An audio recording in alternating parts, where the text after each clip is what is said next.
Morales Fly Box. Today we're going to tie a caddis pattern that we affectionately nicknamed our little secret for a couple years here on the Tulpehocken.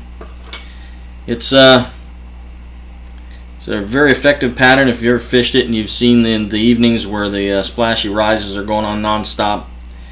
They tend to feed on an emerald colored caddis that's actually just a little bit smaller than this.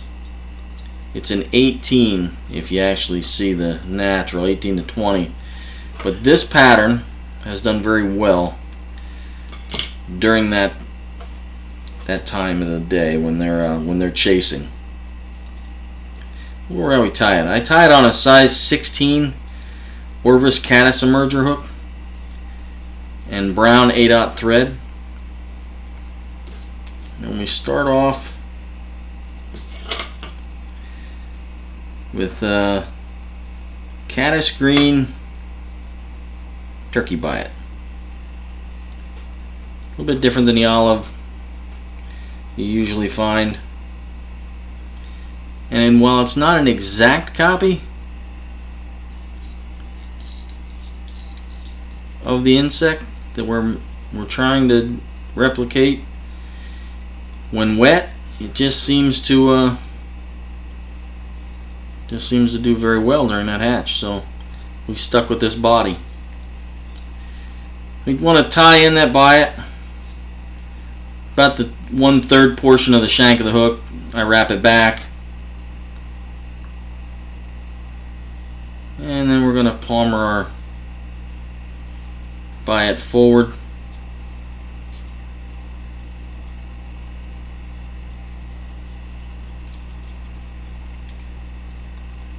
And we're going to bring it pretty far forward. I like to bring it all the way up to the pretty much the tie-in point.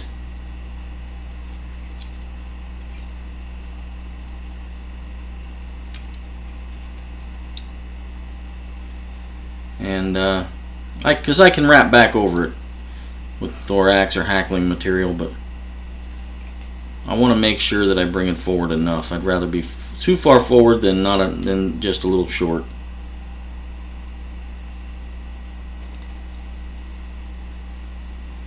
And if you haven't noticed, I do leave the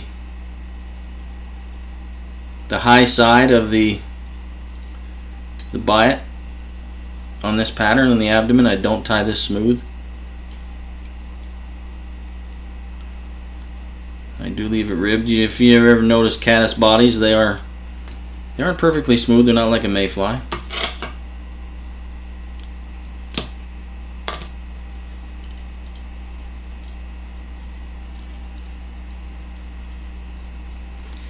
And next I'm going to tie in golden badger. You can use a ginger badger as well. I don't go with a barred. I guess you could substitute a light barred ginger, but I go with the solid for this pattern.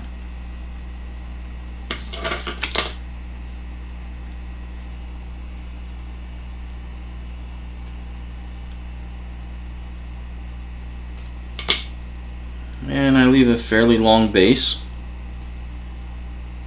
And I'll extend that base pretty much up to the eye.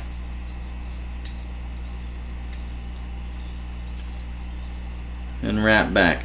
Now I purposely use brown thread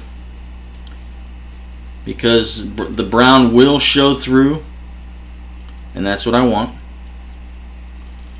I want that slightly shaded darker thorax to be visible through the hackle on the end of this pattern.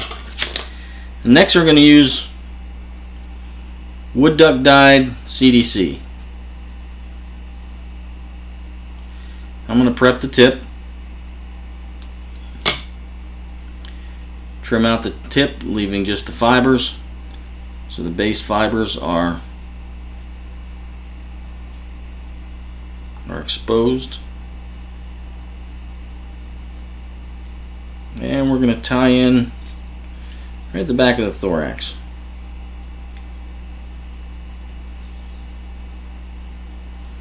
And then we're going to fold fold our wood duck back. And tie it in good. And then bring your thread forward to the eye. Next, we're going to wrap our hackle. We're going to bring our hackle forward. And it's going to be a fairly heavy hackle. You want to tie this close together, one in front of the other.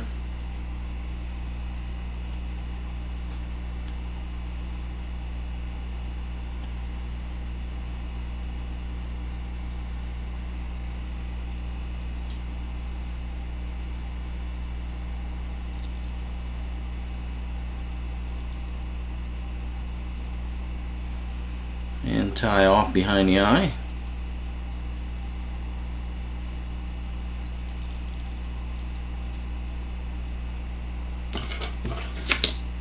Clip your excess.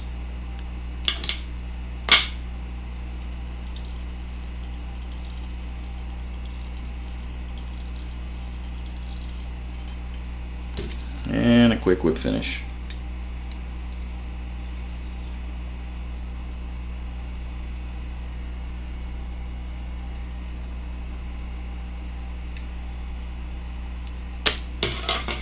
And looks like I got a couple hackles,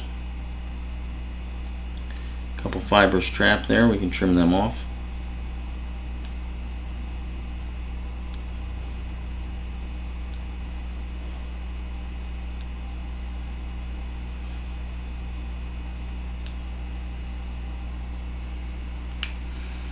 Alright, and the next step and the last step we're going to do is you're going to pick your wing up. You're going to pull it up at about a 45-degree angle. You're going to come across the top about a half a gap length behind the bend of the hook and trim off. And then last but not least, this is a flush riding pattern. You're going to come in underneath and trim your bottom hackle. Just about all off. Doesn't have to be perfectly flush, but you want to take the majority of your bottom off. And a small dash of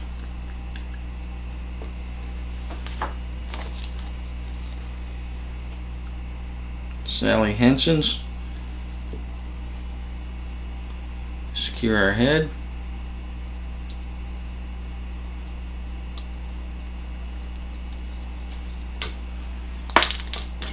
And there you have it.